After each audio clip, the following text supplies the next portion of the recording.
It was a really bad period for we all. Sadness, disorientation, and fear were the main feeling that we all felt during those months. We were all wondering why it was happening to Bergamo. How incredible could be for we all to understand in such a brief period that everything was changing. I'm Dani Valent, and this is Dirty Linen, the podcast that takes the issues the hospitality industry finds hard to air in public and shakes them all about. For 3 weeks on Dirty Linen, we have been travelling all around the world. And when I started this global journey, I knew that I wanted to talk to somebody in the north of Italy, where when the pandemic first struck Europe, a lot of Australians who feel so connected to Italy saw the terrible situation in the north. I really wanted to talk to somebody who was there in amongst it, but I didn't imagine that I would be so lucky as to talk to Chicco Cerea, whose family runs Vittorio, a three-Michelin-star restaurant empire near Bergamo in the north of Italy. Chicco, thank you so much for being here today. I'm lucky to speak with a nice girl. You're very charming and I'm very grateful. So tell me where you are today. I'm in our relais chateau in Brusaporto, north of Italy, Bergamo. So set the scene for us. What sort of place is it? What is your restaurant like? Yes, Da Vittorio was inaugurated in 1966 in the city center of Bergamo by my father Papa Vittorio and my mama Bruna. It was first restaurant that decided to offer his guests fish dishes in a city where meat was the main ingredient of quite all recipes. In 2005, they decided to move their activity to Brusaporto, close to Bergamo, where we are now. Here, they also opened a relay with 10 rooms, offering our guests the possibility to spend one or more nights enjoying our wonderful area and different kind of experiences like at walking street path or walking our vineyard. It's so nice. Yes, I wait for you. During about 54 years of activity, we created many signature dishes. Some of the most important are the famous Pacri Vittorio style, is a tomato pasta, simple but so good, and mixed fried fish with vegetables and fruit. And I cannot forget our egg alla egg and caviar. Ooh. This is perhaps tra I migliori, among the best signature dish, our signature dish. Great. Well, I know all the things I'm eating when I arrive. So Chicco, Australia feels very connected to Italy. There are so many Italians here, Italians that have been here for decades and Italians that have come more recently. When we saw the pandemic hit your country, we really felt it. You know, we were shocked, we were sad, we were alarmed. Can you tell us what it was like for you to be in the epicentre of the disaster in northern Italy? Well, it was a really bad period for we all. Sadness, disorientation, and fear were the main feeling that we all felt during those months. We were all wondering why it was happening to Bergamo. Why? How incredible could be for we all to understand in such a brief period that everything was changing is incredible. I saw on your Instagram that you had to close the restaurant and you helped a temporary hospital. Can you tell us about that? Our work at the hospital was something not planned. A friend of mine works in the local civil defense, and he usually told me about the necessity to open a temporary hospital helping as many people as possible. We wondered how we can cooperate in the project, and we finally decided to offer our professionalism. With the help of part of our staff, we tried to create a canteen where the daily served more than 12,000 meals. This is a this is a total number of breakfast, lunch, and dinner, and the same number of meals were prepared for Alpini and volunteers. Alpini is the military of North Italy. With the exceeding good food, we decided to create boxes that have been delivered to the needy family in all Bergamo area.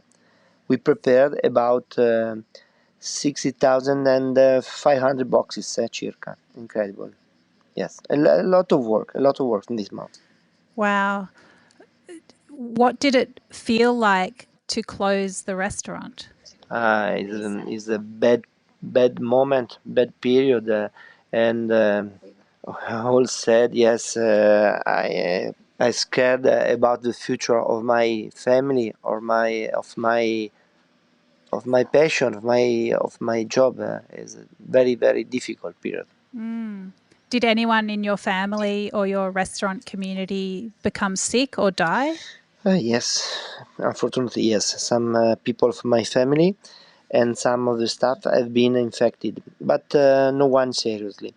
And some person in my team, unfortunately, had some mourning in their families. Yes, here is was terrible, really terrible. In the photo on the TV is so hard, and but real.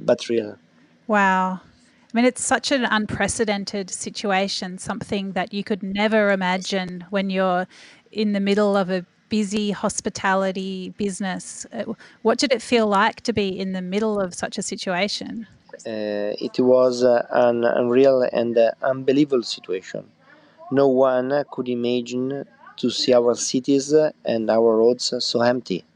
Nobody in the road. People blocked in their homes with no desire to go out and meet other people.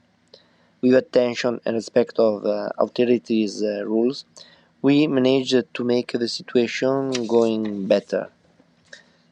Only in this case. I mean, it must be so hard to be a leader in that situation. Were you able to stay positive and keep your team hopeful? I think so. My situation was surely really complicated. Fear and uncertainty were my main feelings, and it was complicated for me to spread faith among my staff. And how did things start to improve, Chicco? Only the time and, in my opinion, only the time and respect of the right rules helped us, and hoping for the vaccination. Yeah, we're all hoping. What is it like there now? Now everything seems a little bit too better than before. We fear September, when people will be back from their holidays and our school will reopen. Someone speak about a new lockdown, but we try to be positive and optimistic because another lockdown will be for our job catastrophic, economically for economically catastrophic. 'Cause at the moment in Melbourne, we've been in a second lockdown, and restaurants are doing it really tough. They've been closed for, let's say, 5 months, with just a few weeks of opening in between our two lockdowns. Can you give us any advice from your experience of coming out of something so difficult? Yes. What I can suggest to all restaurants is to look for open space where people feel more comfortable and sure and respect of the rules. Moreover, I think this is the right period to look for new business opportunity and format. As the situation of the events were completely blocked at the end of the lockdown, we, for example, decided to open a pop-up restaurant in the area usually dedicated to events and wedding. In this restaurant, we propose gourmet pizza and barbecues with a special meat from all over the world. Wagyu, Piemontese, Angus, Jersey. And it is a nice location near a pool, and it helped us to achieve a new target of guests who prefers a sample restaurant instead of our three Michelin-star. People feel safer and in this context, and also many of our fidelity guests really appreciated the new proposal because they don't know the Vittorio in this way. Yeah, it's so interesting that the adversity or the difficulty, the terrible situation gives you a different way to be creative. Desperation is kind of desperation, no? Yes, because normally I have 25, 28 people dedicated only for party, events, wedding, and nobody of this stuff can work. So I force for to make something for all of them, to give them new speranza. What's said in English? Sorry. I'm going to, by the end of this, my Italian will come back. Chicco, how do you feel about the future? Difficult, but I thought everything would have turned normal sooner, but it seems to be not so easy. I think winter will be again a particular period, and that the situation will definitely change next summer. But è solo la mia speranza, is only my hope. Only your hope. Yeah, I think we all have a lot of hope. So speaking about Da Vittorio, it's a 3-star restaurant. It's the pinnacle of achievement, and as you've told us, you've changed a few things now. What is it like having a 3-star restaurant? Is it joyful, or is there so much more pressure than there is pleasure? It is, of course, a pleasure. It's the realization of a dream for our professional life. Every cook want to be a 3-star Michelin, and what is for us really satisfying is to see our guests having lunch or dinner here and then leave with a smile on their lips. Always smile and heart full of pleasure. But it must be also a lot of pressure to keep the stars. Once you have the stars, you want to keep the stars. Not pressure, but attention.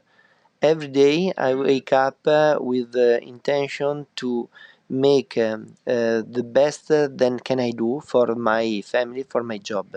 This is important, but not pressure. If you work with pressure, you are not natural. Oh, I love it. That's my ispirazione. Inspiration, enjoy. Very good. What about? I know that you work with your family in the restaurant. What is that like to work together with your brothers, sisters? Hey, it's not easy, eh? Sometimes I dream to stay alone, but no. It's important the whole family. Sometimes do you have some difficulty or discuss because different vision of the project, and so. But it's important to have the same aim, the same aim. Keep working. Go forward. Move forwards. So one picture in my mind of the time in Bergamo was the people singing or standing on the balconies, or just people in their houses but still trying to communicate. And when I think of Italians, I think of, people love to talk and they love to gather, they love to eat together. It must have been so strange to be in Bergamo where people couldn't gather as they normally do. What was that like? I think that in this strange situation, the real spirit of Italian peoples come out, and the desire to sing, to stay with people, the Italian spirit has come out. Yeah, I could feel that from Australia. There was so much spirit. Chicco, tell us what's beautiful in Italy right now in the north. What produce is growing? What are you excited to be cooking? I love cook everything. Depends on the day. One day I wake up, I cook fish because my friend sent me from the Ligurian Sea the best fish of Italy. Another day I want to cook a cake because I am gourmet. I'm very gourmet, and I like tiramisu. I like cake with strawberry and cream. Or another day I prefer cook pasta.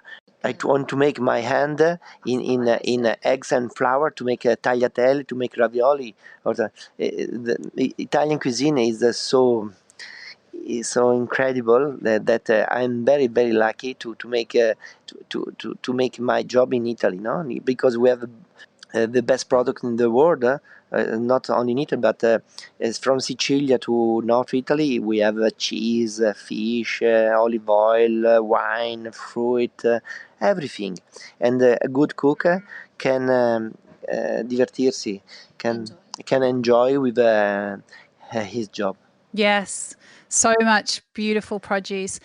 What is a traditional pasta shape around Bergamo in Lombardy where you are? What's one of the traditional pasta shapes that all the nonnas make? Allora, in North Italy, in particular in Bergamo, the most pasta is indifferent of the South Italy is pasta ripiena, is ravioli, stuffed pasta, and the name is casoncello.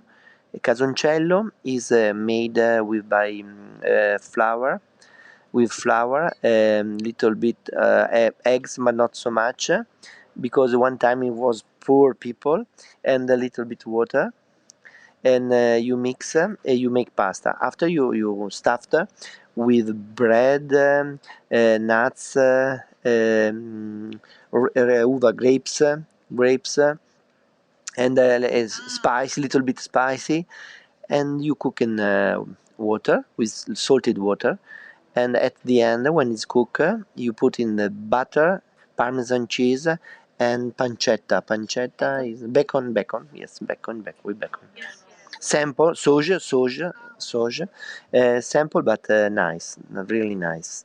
It sounds so good, and I love the idea of putting the bread in. So is it like the bread from yesterday that gets used up in the pasta of today? A good cook doesn't throw anything. A good cook in the kitchen utilizes everything. There are recipes of day after, no? That you use all products of the day before. Yes, I love that. In Italy we have some, yes, in Italy we have some books speak about this. Really? Recipes for using up the leftovers from the day before. I love it. It's just it's so everything is part of a great continuum. Like it's not, yeah, you don't shut the door on the food of yesterday, you bring it into the food of today, and then it goes forward into tomorrow. Yes, I'm sorry for trying to speak a little bit poetically in English, and I feel yes, I'm sorry I can't say it in Italian. Chicco, I'm so happy to be talking to you because I really can hear the passion in your voice. Grazie. I can hear how difficult it has been for you there in Bergamo and in the north of Italy, but I can feel that there is such passion and spirit, and I really can't wait to come back to the north of Italy. It's my favorite part of the country, and I can't wait to come and eat the casoncello with you. Please, you cannot come if you not come in my restaurant, please. Okay, it's a deal. Really, I wait for you. I wait for you. I prepare some special recipe for you when you come. Okay, dedicated to Australia. Amazing. Well, I cannot wait for our special Australia-Italy reunion. But Chicco, thank you so much for talking to me today. It's a real honor to have such a renowned chef speaking to my podcast. So thank you, and we wish you all the best. Grazie a te. Okay. Thank you for calling me and for interview. Grazie davvero, grazie. I wait you in Italy, please. Okay, I'm coming. Thank you. Ciao. Ciao. Ciao a tutti anche gli altri amici. Grazie, ciao, bye. Thank you to everybody. Ciao, grazie. This is Dirty Linen, and I'm Dani Valent. We air the issues that the hospitality industry finds hard to talk about. We spend a week thrashing around each issue, hearing from different people with unique perspectives. We want to hear from you as well. If you have something that needs to be said about a topic, get in touch so we can include your perspective. Contact us at dirtylinen@deepintheweeds.com.au or hit us up on Insta at Dirty Linen Podcast. We can't wait to hear from you. This is a Deep in the Weeds production.